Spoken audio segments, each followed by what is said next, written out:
Hi മക്കളെ, നിങ്ങൾക്കെല്ലാവർക്കും കഥ ഇഷ്ടമല്ലേ? കഥ കേൾക്കാനും കഥ പറയാനും ഇഷ്ടമില്ലാത്തത് ആരാ ഉണ്ടാവുക അല്ലേ? ഓക്കെ, അപ്പോൾ നമുക്കിന്ന് ഒരു കുട്ടി കഥ പഠിച്ചാലോ? റെഡിയല്ലേ? അപ്പോൾ ഇന്ന് നമ്മൾ പറയാൻ പോകുന്ന കഥ ഒരു അമ്മപ്രാവിൻ്റെയും ഒരു കുഞ്ഞിപ്രാവിൻ്റെയും കഥയാണ്. അപ്പോൾ കഥ കേൾക്കാൻ ഇഷ്ടമല്ലേ? റെഡിയല്ലേ? നമുക്ക് കഥയിലേക്ക് പോവാം.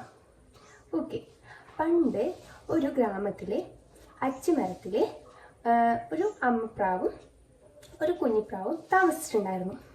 കുഞ്ഞിപ്രാവ് എന്ന് വെച്ചാൽ ഭയങ്കര ആഹാരപ്രേമിയാണ്. അപ്പോൾ ഈ അമ്മപ്രാവ് എപ്പം പറയും മോനോട്, എന്താ മോനെ, ആഹാരം കുറച്ച് കഴിക്കാൻ പാടുള്ളൂ, അത് നമ്മുടെ ആപത്ത് വിളിച്ചു വരുത്തും. ആഹാരം നല്ലോണം കഴിച്ചാൽ നമുക്ക് ആപത്ത് വിളിച്ചു വരുത്തുമെന്ന്. പക്ഷേ അമ്മപ്രാവ് പറയുന്നതൊന്നും കുഞ്ഞിപ്രാവ് കേട്ടിട്ടുണ്ടായിരുന്നില്ല. ഒരു ദിവസം അമ്മപ്രാവും കുഞ്ഞിപ്രാവും ആകാശത്തിലൂടെ പറന്ന് നടക്കുകയുണ്ടായിനി. അപ്പോൾ താഴെ ഒരു വീട് കാണുന്നു. ആ വീട്ടിൻ്റെ താഴെ ഒരുപാട് നെല്ല് കഴുകി ഉണക്കാൻ ഇട്ടിട്ടുണ്ട്. അപ്പോൾ അമ്മപ്രാവും കുഞ്ഞിപ്രാവും പറന്ന് പോവല്ലേ.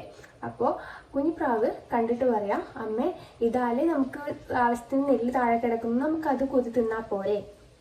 അപ്പോൾ അമ്മപ്രാവ് പറയാം, അത് ഒരു കർഷകൻ്റെ കഷ്ടപ്പാടിൻ്റെ വിലയാണ് അവിടെ ഉണക്കാനിട്ടിട്ടുള്ളത്. അതുകൊണ്ട് നമ്മൾ ആ ആഹാരം കഴിക്കാൻ പാടില്ല, നമുക്ക് പാടത്ത് വീണ് കിടക്കുന്ന ആഹാരം കൊത്തിന്നാന്ന് പറഞ്ഞു.